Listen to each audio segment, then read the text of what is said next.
به نام الله بخشنده مهربان. السلام علیکم و رحمت الله و برکاته. شنوندگان عزیز، امروز با هم در برنامه ترازی عمل عاید دارو و درمانهایی که با حرام آمیخته هستند صحبت میکنیم. امروز که هزار و یک درد در بین مردم است، برابر این خیلی زیاد نمودهای دارووارو و درمانهایی هستند که متاسفانه اکثریت آنها حرام می باشند و استفاده کردن آن از روی شریعت در غیر ضرورت هرگز جایز نیست. علل خصوص دارو و درمانهایی که در طب مردمی یا طبابت مردمی از آن استفاده می شود. از خاک قبرستان شروع کرده تا خاک پای تقا و تا دیگر از خوردن مار و چیزهای دیگر.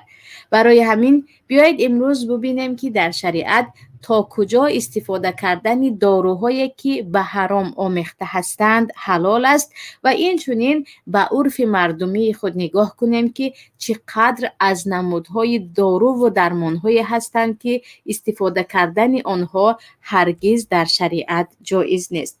پیش از همه بیایید اولا به طب مردمی نگاه میکنیم. خواه و ناخواه شنیده اید که اول شده وقتی کسی تبش بالا می شود یا خود تصف میکند، اول شده میگویند حتما باید با سپیرت یا الکل او را تمام بدنش را مالش دهید، یا اینکه سپیرت اولین یا بهترین دوایی است برای از بین بردن حرارت بدن و این چنین خیلی از میکروب و بیماری های دیگری که در بدن می شود اول شده میگویند عموما در عرف مردمی هم باید سپیرت را به آنجا ریزید و با سپیرت معالجه اش کنید و این چنین درد دندان و یا بیماری های دیگر هم هست که حتی هیچ طبیب نرفته از یگان متخصص نپرسیده میگویند این رو میشود با پیشاب، حتی پیشاب آدمی زاد معالجه کرد و گاهی هم هست که میگویند از گوشت قورباغه استفاده کنید یا اینکه از گوشت مار و یا از چیزهایی که عموما در شریعت خوردنش حرام است میگویند این را برای آن دوا میتوانیم استفاده کرد. علل خصوص مبادا نفر در وقتی میت در خانه بودن یا اینکه وقتی نفری وفات میکنه در وقتی عزاداری ترسیده باشد و یا زن در وقتی حامله داری ترسیده باشد به یگان پرس و یا اینکه تشخیص کردن بیمار میگویند میشود که به این آب کفن مرده رو داد یا به بالایش ریخت یا حتی از خاک قبرستان آورد و به این انسان خورانید. اگر نگاه کنیم این چنین معالجه ها و یا طبابت های مردمی که عموما به چیزهای حرام می شود آن هم در حالی که در این وقت نمودهای دیگری داروهای حلال و یا خود درمانهای حقیقی حلال وجود دارد عموما در شریعت جایز نیست و پیامبر صلی الله علیه و سلم در این باره یک چند حدیث رو بیان کردند. پیش از همه در صحیح بخاری آمده است که پیامبر صلی الله علیه و سلم میگویند ان الله لم یجعل شفاءکم فیما حرم علیکم. پروردگار شفای شمایان را در آن چیزی که برای شما حرام گردانید نگذاشته است. یعنی هر چیزی که برای شما حرام است آن هم به خاطر آنکه آن پلیدی است، زشت است، ضرر دارد و بدانید که در آن چیز برای شما شفا نیست. و اینچنین در حدیث دیگر که در ابو داود آمده است میگویند ان الله انزل الداء و الدواء و جعل لكل داء دواء فتداووا ولا تداووا بالمحرم و یا خود بالحرام. الله هر وقتی که درد را نازل کرد دوای آن را هم نازل کرده است و برای هر یک درد دوایی است. پس شما برای خود دارو و درمان جویید، خود را معالجه کنید، لیکن با چیزی که برای شما حرام شده است با آن خودتان را هرگز معالجه نکنید. و اینجا را ببینید که بسیاری ها میگویند روماتیسم دارم و یا درد استخوان دارم و یا اینکه بیماری دیگری دارم حتما باید از گوشت خوک استفاده کنم و یا اینکه از پای خوک و یا اینکه از استخوان خوک و بعضی ها میگویند در وقت سرمازدگی یا خود گریپ بودن ما همیشه از از روغن خوک استفاده میکنیم برای اون که خیلی خوب برای گریپی است. 100% استفاده کردن استاد خوک در وقت بیماری خو روماتیسم باشد، خو سرمازدگی یا مسئله های یا ببخشید کسلی های دیگر در شریعت حرام می باشد. برای اون که بجز خوک هزار و یک دوای دیگری هم هست، می توانند از داروخانه خرند و یا حتی هزار و یک گیاه های هست که از آن گیاه اگر استفاده کرده شود در وقت گری بودن مثل سیاهی دانه و یا قسط هندی و دیگر از گیاهایی که در طب نبوی هم آمده است و اینچنین در کتاب های طب مردمی هم آمده است، از آن می شود این بیماری ها را معالجه کرد. پس وقتی که ما داروی دیگری داریم، درمانی دیگری داریم، باز و جز این میگیم نه گوشت خوک بهتر است، استخوان خوک بهتر است، اینجا 100% حرام است و انسان بیچون و چرا گناهگار می شود. برای آنکه چگونه که میدانیم پیامبر صلی الله علیه و سلم و اینچنین آیات های قرآن کریم از حرام بودن گوشت خوک و دیگر میته و خودمرده بارها به ما میگوید که قل لا اجد فیما اوحی الی محرما علی طاعم یطعمه الا ان یکون میتة او دما مسفوحا او لحم خنزیر فانه رجس. و اینجا الله حتی تنها خود گوشت خوک را میگوید رجس، پلیدی است و استاد خوک با پوستش و با روغنش و با استخوانش و کلش همش ریتس و پلیدی است، در حالتی که در نزد ما یک داروی هست یا راه دیگری هست به آن رفتن هرگز جایز نیست. که خیلی از عائله ها حتی عائله های درست نمازخوان هم میگویند نه برای درمان جایز است، برای داروگی یا در عرف مردم برای داروگی جایز است، می توانیم از گوشت خوک یا روغنش فقط برای داروگی استفاده کنیم، در حالی که فقط برای داروگی هم وقتی که داروی دیگری دارد کسی اجازه نمیدهد و این 100% حرام می باشد. و این درباره گوشت خوک یا روغن خوک بود که اساسا با وجود اون که دیگر دوا هست مردم از آن نترسیده استفاده میکنیم. و این چونین چیزهای دیگر مثلا خوردن مار، بعضیا میگویند مار رو جوشانیده خور و یا اینکه یگان حیوان دیگری که در شریعت حرام است گوشت اون رو استفاده کن یا خونش رو استفاده کن یا چیز دیگر، در حالی که در نزد ما داروی دیگر هست اگرچه اون بهتر باشد هم، یعنی گوشت خوک یا حرام مرده یا حیوانهای دیگر مثل مار و گژدم و چیزهای دیگر اگر باشد هم استفاده کردن اون عموما جایز نیست، چگونه که پیامبر صلی الله علیه و سلم نهی کردن ان دواء الخبیث، با چیزهایی که خبیث است، پلید است، نفس آدمیزاد آن را قبول نمی کند، در شریعت با نص ثابت شده است، مداوات کردن هرگز جایز نیست. و اینجا مسئله دیگر مسئله الکل است، یا گفتیم عرق یا سپیرت هایی که برای مست کردن استفاده میکنن، نه سپیرت های صناعی یا ساخته شده که وای مخصوصی عطر و چیزهای دیگر است و کسی از آن مست نمیشود، نه سپیرت که عیناً همه میدونیم که اگر از آن نوشیده شود انسان مست میشود، یا خودی الکل یا گفتیم شیشه عرق یا شراب. بعضی ها با مجرد اون که درد گلو شدن میگویند گلوی خودم رو کامپرس میکنم با سپیرت یا اینکه با الکل. و بعضی ها میگویند در خانه اگر الکل داشته باشید حتما به کودکی که تبش بلند است و بدنش مالش دهید یا بریزید، حتی که و خیلی زود به او تاثیر میکند. ولیکن عزیزان اگر به احادیث پیامبر صلی الله علیه و سلم نگاه کنیم، حدیث در صحیح مسلم است، طارق ابن سوید صحابی جلیل به پیامبر صلی الله علیه و سلم میگوید که در زمین ما انگور زیاد است و ما از آن انگور آبش رو میگیریم و مینوشیم. یا به معنای این بود که این آب انگوری که آنها گرفته می نوشیدند و برای خود آب میوه تیار میکردند مست میکرد. پیامبر صلی الله علیه و سلم میگوید نه، این رو نکنید، از آن آب انگور با چنین طریقی که شما رو مست میکند ننوشید. سپس بارها میگوید و بعدا میگوید که پیامبر الله ما برای بیمارانمان از آن میدهیم تا که شفا یابند. پیامبر صلی الله علیه و سلم میگویند این ذلک لیس بشفاء ولکنه داء، هرگز عرق الکل شفا نمی شود بلکه آن درد است. و با همین معنا حدیث های دیگر هم هست که پیامبر صلی الله علیه و سلم میگویند انه داء ولیست بدوا، هرگز گمان نکنید که موادهای مست کننده، الکل، اسپریت، هر چیزی که مثل آنها هست، کنیاک و دیگر کاگور و چیزهای دیگری که بعضی ها برای خون، بعضی ها برای به قوت کردن دیگر قلب و چیزهای دیگر میخورند. پیامبر صلی الله علیه و سلم میگویند این درد است اما دوا نیست و درد بودنش رو همه میدونیم که 1001 بیماری به سبب خود الکل نوشی میشود. و وقتی پیامبر صلی الله علیه و سلم پی در پی در یک چند حدیث گفتند و حتی دعای هم کرده اند برای نفرانی که معالجه خود را در سپیرت میبینند. و در سنن نسائی آمده است که پیامبر صلی الله علیه و سلم گفتند من تداوی بالخمر فلا شفاه الله، هر کسی که خودش را با خمر یا خود الکل معالجه کرد، برای خود درمان را در الکل جستجو کرد، اله و شفا نیابد، یعنی او بیمار بماند.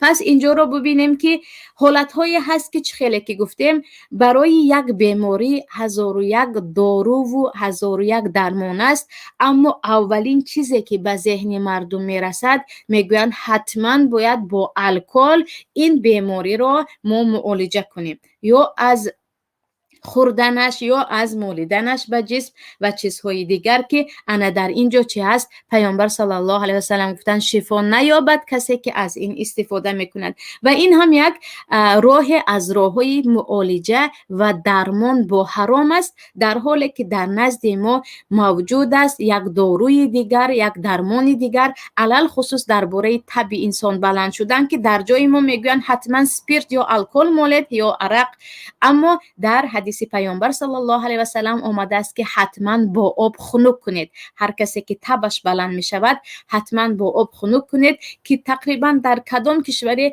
از کشورهای خارج و جز تاجیکستان نباشیم، در آنجا طبیبان میگویند کودکتان وقتی که تبش بلند شد حتما به داخل آب مانید، 1 ساعت باشد 2 ساعت باشد، اگر هوا خوب باشد، هوا اگر سرد باشد، یک چند دقیقه سپس زود گیرید و خودتون رو هم به گفتی عرف مردمی یک دوش خنک گیرید، دیگر خیلی زود تب می رود. و این یک طب نبوی است و الله نصیب کرده باشد درباره بعضی از بیماری هایی که دقیقاً پیامبر صلی الله علیه و سلم درمانش را گفتند و طب معاصر هم آن را کشف کرد و آن را دیگر اعتراف کرد که این طب نبوی بهترین دوا است. انشاءالله در یکی از برنامه ها با هم صحبت میکنیم.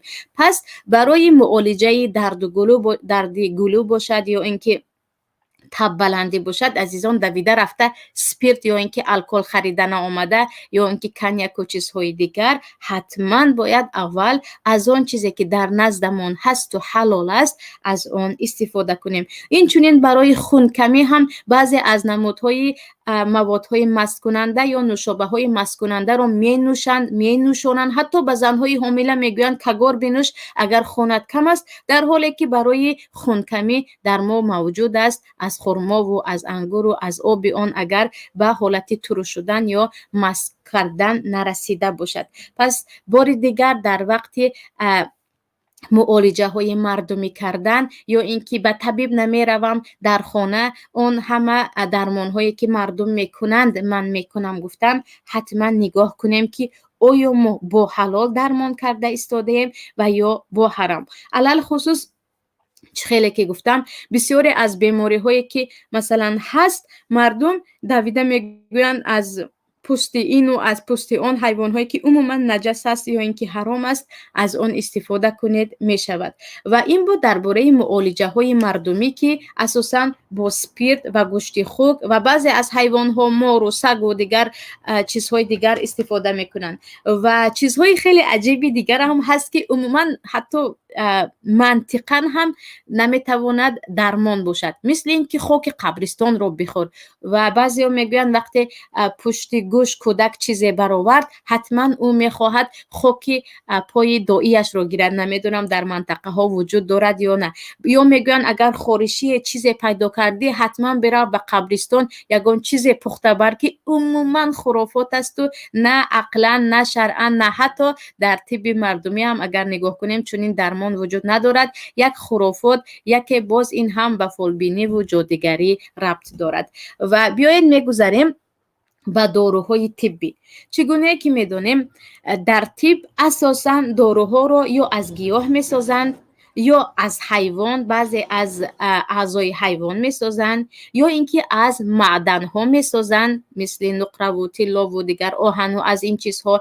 بعضا از کیمیاویات یک چند چیز را با هم آمیخته کرده یا از موادهای کیمیایی میسازند. البته که این را متخصصان ساحه داروسازی خودشون خیلی خوب میدونن، ولیکن بیاید ما درباره داروهایی که داروهای طبی هستند، مردمی از داروخانه میخریم، طبیب برای ما توصیه میکند، اما در داخلش یا مواد مخدر هست یا اینکه در داخلش از پوست و از گوشت و از استخوان خوک یا حیوانهای دیگری به ما حرام شده هست یا الکل است. درباره اینها صحبت کنیم. اول شده درباره مواد مخدر. خیلی که میدونیم مواد مخدر از الکل هم بالاتر است و ریسک است و برای مسلمان استفاده آن در حالت سلامتی کلا حرام است و نباید حتی به آن نزدیکی کرد. فروختنش، خریدنش، اگر حتی گیاه باشد هم در خانه، آن را به زمین کوریدن و آن را همچون حاصل برداشتن، عموما با مواد مخدر همه کارها حرام است. اما در ساحه طب بعضی از بیماری های هست که علاج نیست که بجز مواد مخدر آن را معالجه شود، مثل نمودهای عملیات ها یا جراحی هایی که میبینیم. دکترهای جراح میدانند که اگر بیمار را بدون مواد مخدر که نارکوز میگوییم به آن اگر جراحی کنند، با آن بریدن پوست و دیگر استخوان و گوشت و معاینه سر تاب نآورده خود بیمار میمیرد و حتما برای جراحت حتما باید از مواد مخدر استفاده شود که این از زمان قدیم بود. برای همین اگر با کتاب‌های فقها چی در مذهب خودمان چی در دیگر مذهب‌های اهل سنت از بدایع صنایع شروع کرده دیگر کتاب‌ها مغنی و دیگر کتاب‌ها نگاه کنیم، در آنجا اجماع علما رو میارن، علل خصوص ابن عابدین، و میگوین همه علما اجماع اتفاق هستند که در حالت ضرورت برای نفر بیمار مواد مخدر حتی صاف خودش را مخدر را دادن جایز است، برای آنکه اگر مواد مخدر به او داده نشود او جانش را از دست ندهد، علل خصوص در وقت جراحی کردن. یعنی اجماع علما و تمام 4 مذهب اهل سنت و جماعت برانند که برای حفظ جان مرده، سلامتیش نه، حفظ جان او تا که نمیرد، مواد مخدر را طبیبان میتوانند به او بدهند. برای اینکه الله در قرآن هم میگوید فمن یضطر غیر باغ ولا عاد فلا اثم علیه، حتی در وقت ضرورت شما میتوانید از گوشت خوک، از خون، از شراب استفاده کنید، فقط اینکه از حد نگذرانید و به مقدار ضرورت استفاده کنید. پس در جراحی ها برای اینکه بیمار نمیرد، اتفاقا جمهور علما قبلشان خیلی که گفتیم حتی در قدیم هم از این اسلوب طبیبان قدیم استفاده میکردن و الان هم استفاده میکنن در شکل سوزندارو یا اینکه در شکل فقط یک مکان جا رو بهیس کردن. استفاده کردن مواد مخدر جایز می باشد، در غیر این کلن حرام است. و این چونین اگر مبادای یک بیماری هست که برای اون بیماری یک چند نمود درمان وجود دارد و یکی از نمودهای اون درمانی هست که در داخلش مواد مخدر دارد و او بهتر است، اما برابری این دیگر داروها نیز وجود دارد، برای بیمار حرام است که دیگر داروها رو کنار ماند و از همان دارویی که در ترکیبش مواد مخدر است استفاده کند، برای اون که اینجا حالت ضرورت نآمد. و وقتی ما گفتیم ضرورت، حفظ جان نیست، اگر اون رو نخورد هم جانش رو از دست نمیدهد، سلامتیش خوب میشد، ولیکن با مرور زمان. برای همین استفاده کردن نارکوز یا خود مواد مخدر در حالت‌هایی که طبیبان میگویند که اگر استفاده نکنی جانت رو از دست میدهی، دیگر راه نداریم، در اینجا جایز است. به غیر از این در یگان حالت جایز نیست و گفتیم که این چیز از قدیم بود. مسئله دیگر مسئله استفاده کردن یا داخل کردن مشتقات خوک، یا گفتیم بعضی از چیزهایی که در خوک هستند، پوستش یا روغنش یا اینکه داخل استخوانش در بعضی از داروها. و خیلی زیاد میدونیم الان اکثر داروها در شکل کپسولی هستند و کپسول بالا از ژلاتین ساخته شده است. و البته که در کشورهای مسلمان اون جایهایی که مثلا صنعت‌های داروسازی کپسوله ها را از استخوان حلال یا ژلاتین حلال حیوان ها مثل بز و گوسفند و شتر از اینها میکنند. لیکن در کشورهای غرب، در کشورهایی که غیر مسلمان هستند، اول شده برای کپسوله از خوک استفاده میکنند که میگویند ژلاتین خوک خیلی خیلی قوی است. پس آیا داروهایی که در ترکیبشون ژلاتین خوک هست از اون استفاده کردن جایز است یا نه؟ و چه خیلی که گفتیم همه میدونیم که خوک استادش که کلا نجس است و الله میگوید فانه رجس، اون پلید است، رجس است، چرکین است، از اون استفاده نکنید. اینجا رو هم میبینیم که اگر در خود لجنه فتوای علمای معاصر هم آمدگی هست، اگر طبیب متخصص بگوید که فقط همین دارو هست برای معالجه این بیمار، همین دارویی که کپسول است گفتیم از روغن از ژلاتین خوک، یا یک دارویی هست که در ترکیبش روغن خوک است یا چیزی از خوک وجود دارد، فقط همین دارو هست برای معالجه این بیمار، دیگر در کل دنیا هیچ داروی وجود ندارد که این گونه حالت ها خیلی خیلی نادر هستند. اینجا میگوید با ضرورت آمد در وقت برای نمردن که از گوشتش خوردن حلال است و این در آیت قرآن است، برای نمردن دارویی که از آن ساخته شده است استفاده کرده می شود. در غیر این، در حالی که دیگر داروهای حلال داریم و دیگر نمود در نزد ما اختیارات هست، هرگز به هر دارویی که در آن مشتقات خوک یا هر چیزی که جزء از جزء خوک باشد استفاده کردن نمی شود. و بعضی از علما در این باره میگویند نه، خوک هم اگر از ژلاتینش باشد، از روغنش باشد، اگر کارکرد شد تماما صفت نجاست بودن خود را از دست میدهد و اگرچه مثلا یک مقدار از آب استخوان خوک را به مقدار زیادی دارو شما علاوه کردید، نه بوی آن را، نه طعم آن را، نه رنگ آن را دیده می شود که این عموما ببخشید کارکرد شده است. ولیکن بعضی از علمای متخصص در این باره میگویند خودی جسم خوک اونقدر مرکب هست که هر چی شود هم اون نجاستش را از دست نمیدهد، کارکرد نمی شود. برای همین از آن نباید استفاده شود مگر در حالتهای خیلی خیلی نادره که عموما یک طبیب متخصص بگفت که نه، شما فقط از همین کپسوله یا از همین دارویی که هست استفاده کنید، در غیر این جانتان رو میدهید که فقط برای حفظ جانش جایز است. میگذاریم به موضوع سپیرت باز و الکل. خیلی که میدونیم خیلی خیلی زیادی داروها علل خصوص الان در زمان کرونا اون تمامی برای میکروب کشی مایه هایی که استفاده میکنن، دیزنفکت میکنن، اینو همش تقریبا در داخلش سپیرت دارد، الکل دارد و الکل رو همچون برای نابود کردن میکروب ها استفاده میکنن. آیا استفاده کردنش جایز است یا نه؟ پیش از این یک چند حدیث رو هم از صحیح بخاری، هم از صحیح مسلم و دیگر کتاب ها گفته گذاشتیم که پیامبر صلی الله علیه و سلم گفتن الکل انه داء وليس دواء. الکل و عموما سپیرت و نوشابه های مست کننده درد است و دوا نیست. اون درد است، دوا نیست. اگر از جایی به شما فایده میدهد، از هزار جای دیگر به شما ضرر میرساند. اگر استفاده کردید و گفتید کمی سلامتی هم خوب شد، بدانید که چند اعضای دیگری شما علل خصوص معاینه سر شما خیلی از آن عذاب میکشد و از آن دردهای دیگر به جسم شما میآید و این رو خود اطباء هم هزارها بار میگویند که از خود زبان و دندان و دهان شروع کرده تا کل جسم انسان الکل یک زهر قاتل است که انسان رو دیگر نابود میکند.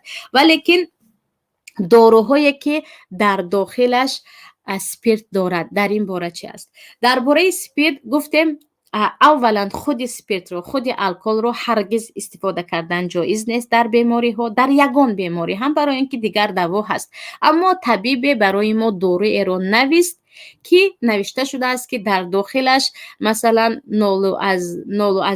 یا 0.5 سپیرت وجود دارد و انسان دیگر میگه تبلت که در دست دارم یا قرص دارویی که در دست دارم دیگر سپیرت داشته است، چیکار کنم؟ آیا خورم یا نخورم؟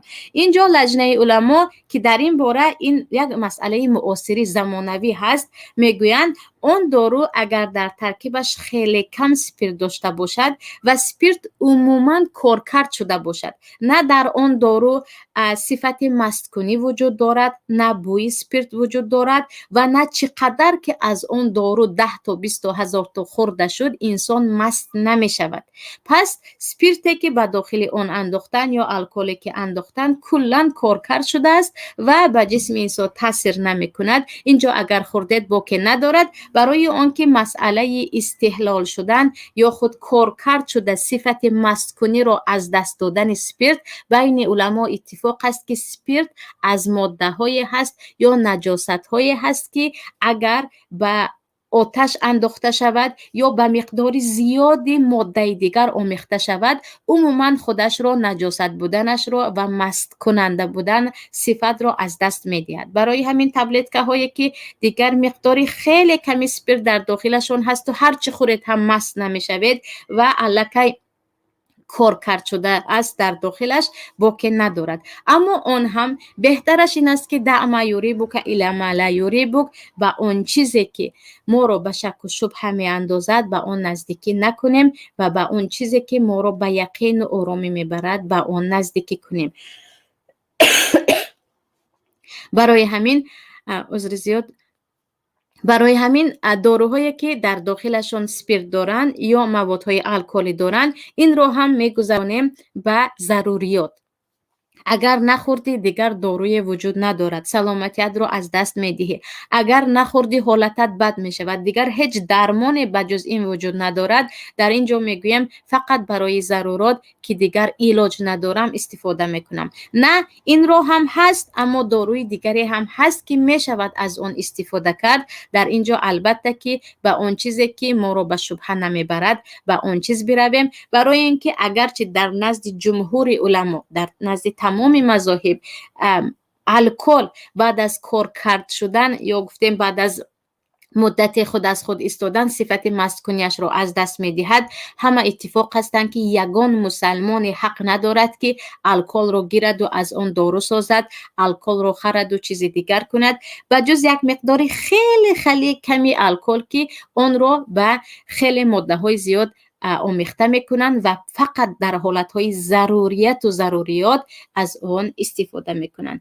و این بود عزیزان درباره دارو و درمانهایی که با حرام آمیخته هستند. اینچنین نگفته نماند که بعضی از داروهای هم هستند که میگویند در داخلشون از ژلاتین میمون استفاده شده است یا اینکه از یگان چیزی از میمون رو در اون داخل کردن، یا بعضی از داروهای هست که در داخلشون بعضی از حیوان‌هایی که عموماً برای ما خوردن آن حرام است از آن استفاده کردن. همه اینها چی می شود؟ البته همه اینها رو هم ما می آوریم فمن یضطر غیر باغ ولا عاد فلا اثم علیه.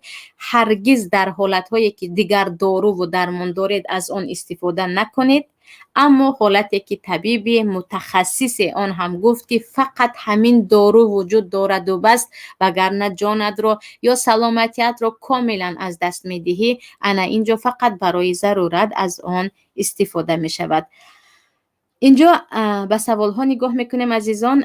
سوال اول: اگر گوشت سگ یا خرس را برای شمال خوردگی طبیب خلقی تعیین کند خوردنش ممکن است یا نه؟ البته که چه خیلی که گفتیم برای شمال خوردگی 1001 درمان دیگر وجود دارد.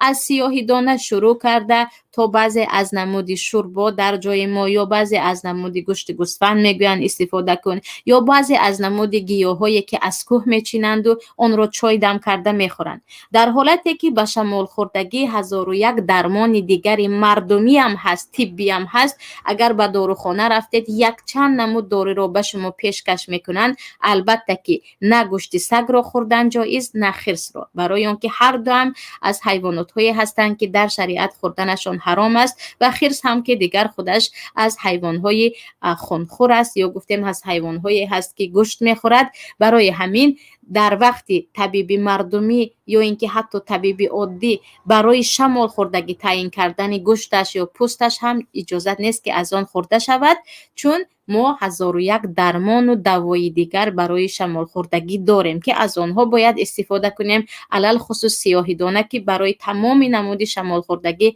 فایدهش هم هست و درباره‌اش حدیث هم هست که پیامبر صلی الله علیه و سلم میگویند حبت السودا یا سیاهی دانه برای تمام دردها دوا است بجز از مرگ یا در بعض روایت ها بجز از زهر. سوال دیگر، در ترکیب دارو الکل باشد استعمالش روا است یا نه؟ الان در آخر برنامه به این تکیه کردیم یا به این موضوع صحبت کردیم که اگر الکل باشد که تماما کارکرد شده باشد و شما میدانید که چقدر از آن دارو خورید هم مست نمیشوید و عموما سپیرت در داخل همون دارو کارکرد شده ایستاده است، و این در حالت هایی که دیگر دارو نباشد استفاده کردن جایز است. آن هم در حالتی که فقط همین دارو داره در دست، دیگر هیچ داروی برای بیماری نداریم.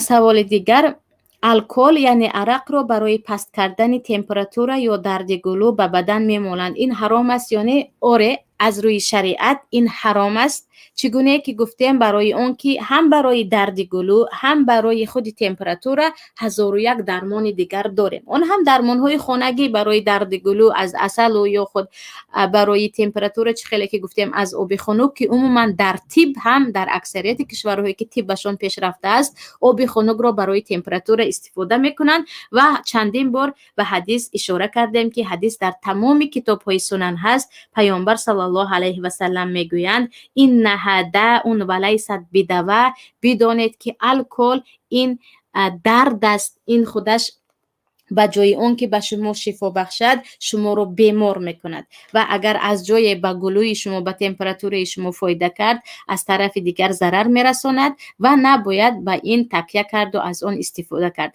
اما چیز دیگر رو از روی گفتیم عدل هم باید گویم که یک مقداری خیلی خیلی کمی علما هستند که خیلی کم میگویند الکل خوردنش حرام است، همچون دارو به داخل یعنی فرو بردن و داخلی استفادهش حرام است، اما به بدن اگر مالیده شود باکی ندارد، که این قول خیلی کمی از علما می باشد. اما چه خیلی که گفتیم در خود حدیث آمد که حتی نفری که به پیامبر صلی الله علیه و سلم گفت که ما فقط برای داروگی از الکل استفاده میکنیم، پیامبر صلی الله علیه و سلم گفتن نه، برای داروگی هم از آن استفاده نکنید. پس برای درد گلو و برای علل خصوص تب بلند خیلی زیاد احادیث آمده است که همش تکیه میکند به آب خنک که دوای این آتش که یکی از نفسهای جهنم است یا جزء از آتش جهنم است، دوایش آب می باشد. و باور کنید در خود مصر هم طبیبانی که در آلمانیا یک چند سال خواندگی بودند، طبیب هایی که در بریتانیا دکتری یا پروفسوری خود را گرفته بودند، وقتی با کودک بیمار می رفتیم که این از سرگذشت حیات خودم است، می گفتند اول شده به یگان داروی به یگان درمانی خودی در همین بیمارستان یک تستی آب بیارید و به داخل آب کودک را شینانید. کودک در داخل آب یک چند دقیقه بایستد. اول شده حتی در خود هر یک بیمارستان همین که با تب بلند کودک را برده می شود، خودی پرستارها دویده کودک را می گیرند و به همان بیمارستان می برند و می گویند به داخل آب می مانیم بعداً خوب می شود. و دقیقه به دقیقه در خانه هم اگر جای نرفتید می گویند همیشه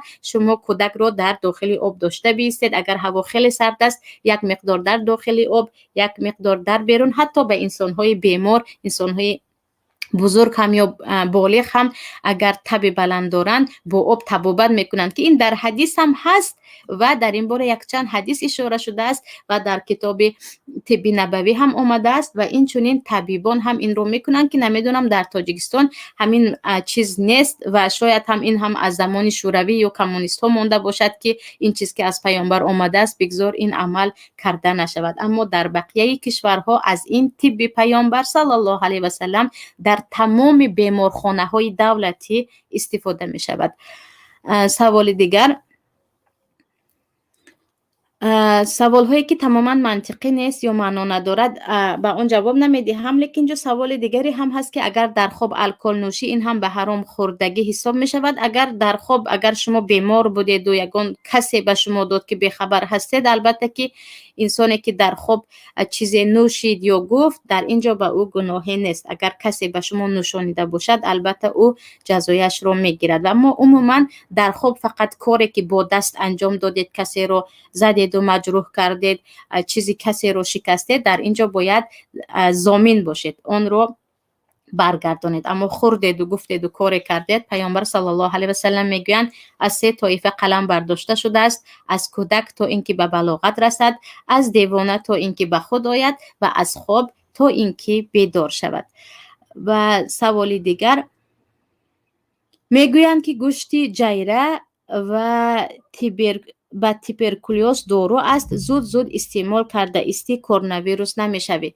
اساسا درباره خود جیره اول شده بعضی از علما میگویند جیره بوک ندارد، این از حیوانچه هایی هست که فقط خوردنش مکروه هست، لیکن اکثریت علما با اون هستند که جیره هم فقط که خودش نجاست و چیزهایی مثلا کرمک و از این چیزها میخورد، خوردنش حرام است. برای همین اول شده این رو میگویند و اگر این چیز 100% کشف شده بود، 1001 توبرکولوز یا 1001 بیماری کرونا ویروس با جیره صحت میشد، لیکن به هر حالی که گفتیم برای اون که برای توبرکولوز هم یک چند نمود دارو و درمان وجود دارد، برای پیشگیری از کرونا ویروس هم یک چند دارو و درمان رو الان گفته ایستادن. بهترش به چیزی که عموما مشکوک هست نزدیکی نکنیم. سوالی دیگر: چرا بیشتر داروها از محصولات حرام آماده می شوند؟ اکثریت نوشداروها در ترکیبشان سپیرت دارند، مواد مخدر یا یگان گوشت حرام و غیره. درباره این شاید از یگان متخصصی داروساز میپرسیم سوال کننده عزیز، اما تا جایی که من معلومات دارم سپیرت یکی از موادهایی هست که عمر دارو رو دراز میکند. اول شده یعنی بسیاری از موادهایی که هستند اگر سپیرت به داخلشان ریخته شود عمرش دراز می شود، خیلی زود ویران نمی شود.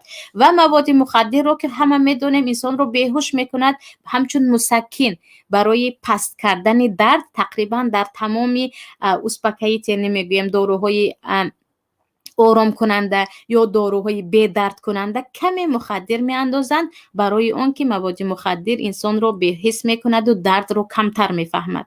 و درباره گوشت علل خصوص خود خوک گفتیم که ژلاتین یا کپسوله هایی که از اون میگیرن خیلی قوی هست و اون هم یک چند مدت هیچ چیز نشده، در گرمی و در دیگر حالت ها آب نشده، از اون میتوان وقت زیاد استفاده کرد.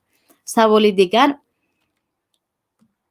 بسیاری از نفرانی که به بیماری روحی دچار می شوند در حال او را دامولا تو را جن زدگی گفته قمچین کوب کنان دعا می خوانند. همین اصول قمچین کوب کنی بیمار اون هم باشد بیماری روانی آیا درست است یا نه؟ پیش از همه در همین باره می خواستم یک برنامه کامل آماده کنم درباره اصول رقیه خوانی و یا جن خوانی و یا گفتیم برای سحر و برای چیز دیگر، برای اون که اکثریت کارهایی که در حقیقت میشنویم مثل با قمچین زدن و سیاهی کبود کردن و یا اینکه گفتن از فلان جا میروی و دعا میگیری و آب میخوری و کار دیگر میکنی، در یگان جای شریعت آمدگی نیست. در ما آره رقیه خوانی هست و پیامبر صلی الله علیه و سلم هم خود را و این چنین و بعضی از صحابه ها میگفتن که مثلا فلانی فرزندان جعفر را رقیه خوانید یا فلانی را رقیه خوانید.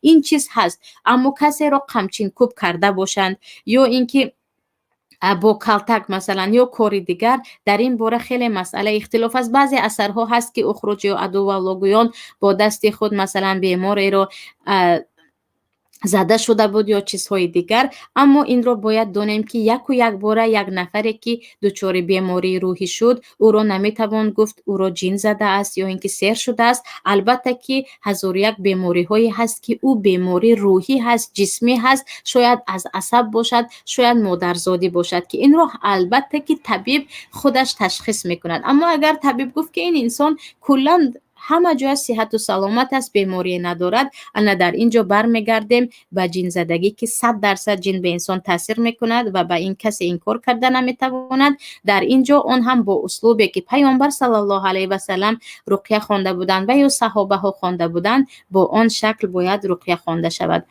سوال دیگر، گوشت اسب حلال است یا حرام است؟ درباره گوشت اسب عزیزان، در نزد جمهور علما گوشت اسب حلال است، بجز در مذهب امام ابو حنیفه رحمت الله علیه. و برای گوشت اسب حلال بودن در ما حدیث هم هست در صحیح بخاری که حضرت عایشه رضی الله عنها میگویند در زمان پیامبر صلی الله علیه و سلم ما اسب را قربانی کردیم و خوردیم. لیکن امام ابو حنیفه رحمت الله علیه میگویند والخیل والبغال والحمیر لترکبوها و زینه.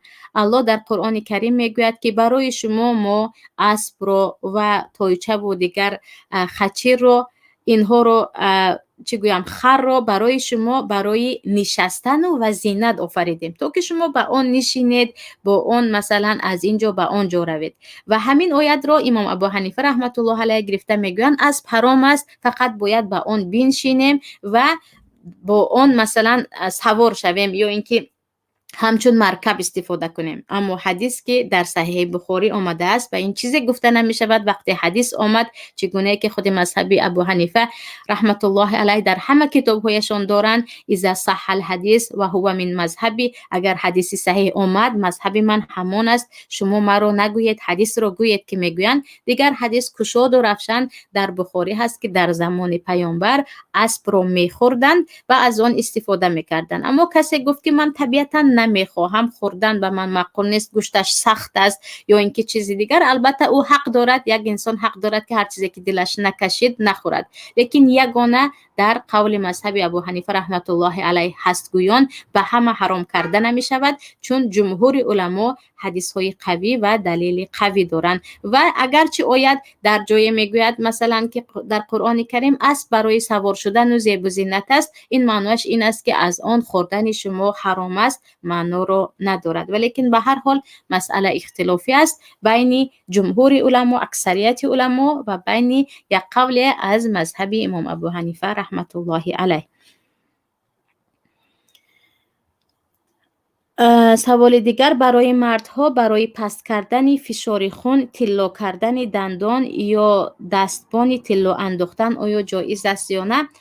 در مسئله طلا چگونه که میدونیم پیامبر صلی الله علیه و سلم دو چیز را، یکی حریر یا ابریشم گفتیم، شلک هم میگن، خیلی زیاد کلمه شلک رو استفاده میکنیم، یکی ابریشم، دیگر طلا رو گفتن. هر دوی این به زنهای امت من حلال است و برای مردها حرام است.